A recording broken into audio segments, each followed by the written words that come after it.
بسم اللہ الرحمن الرحیم۔ میں ہوں عبدالفتاح اڈو اور آپ دیکھ رہے ہیں A4 نیوز 786۔ آج ہم شدید سردی میں دھند کا راج پر بات کریں گے۔ اس سے پہلے آپ ہمارے YouTube چینل کو سبسکرائب کریں اگر ابھی تک آپ نے سبسکرائب نہیں کیا ہے تو۔ سردیوں کے موسم میں دھند ایک عام مگر خطرناک موسمی کیفیت ہے جو خصوصاً شدید سردی کے دوران اپنے عروج پر ہوتی ہے۔ جب فضا میں نمی زیادہ اور درجہ حرارت کم ہو جائے تو دھند زمین کے قریب چھا جاتی ہے اور یوں پورے ماحول پر اس کا راج قائم ہو جاتا ہے۔ یہ کیفیت نہ صرف روزمرہ زندگی بلکہ معیشت، صحت اور آمد و رفت پر بھی گہرے اثرات مرتب کرتی ہے۔ شدید سردی میں دھند بننے کے چند اہم وجوہات: درجہ حرارت کا نقطہ انجماد کے قریب یا اس سے کم ہو جانا، فضا میں نمی کا مقدار زیادہ ہونا، ہواؤں کا کمزور تقریباً بند ہو جانا، زرعی علاقوں میں پانی اور نہری نظام کی موجودگی، آلودگی اور دھوئیں کا فضا میں شامل ہونا۔ یہ تمام عوامل مل کر دھند کو گہرا اور دیرپا بنا دیتے ہیں۔ دھند کے راج سے عام زندگی شدید متاثر ہوتی ہے۔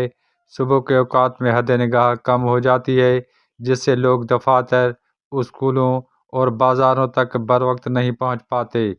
سردی کے ساتھ مل کر دھند ذہنی دباؤ اور سستی کا باعث بھی بنتی ہے۔ ٹریفک اور آمد و رفت پر اثرات: شدید دھند کے باعث سڑکوں پر حادثات میں اضافہ ہو جاتا ہے۔ موٹر ویز، قومی شاہراہیں اور ریلویز نظام بری طرح متاثر ہوتے ہیں۔ پروازوں میں تاخیر اور منسوخی معمول بن جاتی ہے جس سے مسافروں کو شدید مشکلات کا سامنا کرنا پڑتا ہے۔ اگرچہ ہلکی دھند بعض فصلوں کے لیے مفید ہو سکتی ہے مگر شدید اور طویل دھند فصلوں کو نقصان پہنچاتی ہے۔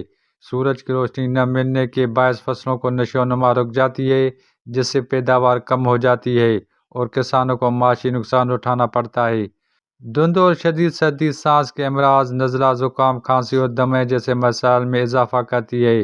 بزرگ افراد اور بچے اس سے خاص طور پر متاثر ہوتے ہیں۔ آلودہ دھند آنکھوں اور گلے میں جلن کا سبب بھی بنتی ہے۔ دھند کے راج سے ہونے والے نقصانات کو کم کرنے کے لیے درج ذیل اقدامات انتہائی ضروری ہیں۔ غیر ضروری سفر سے گریز کریں، گاڑیوں میں فوگ لائٹس کا استعمال کریں، گرم لباس اور احتیاطی تدابیر کا اختیار کرنا، عوام میں آگاہی مہم چلانا، ٹریفک قوانین پر سختی سے عمل۔ شدید سردی میں دھند کا راج ایک سنجیدہ موسمی مسئلہ ہے جو زندگی کے ہر شعبے کو متاثر کرتا ہے۔ مناسب منصوبہ بندی، احتیاط اور عوامی شعور کے ذریعے اس کے منفی اثرات کو کافی حد تک کم کیا جا سکتا ہے۔ دھند قدرتی عمل ہے مگر اس کے ساتھ دانشمندی سے نمٹنا ہی ایک محفوظ معاشرے کی ضمانت ہے۔ عبدالفتاح اڈو، A4 نیوز 786۔ مزید نیوز اینڈ اپڈیٹس کے لیے اس چینل کو سبسکرائب کریں۔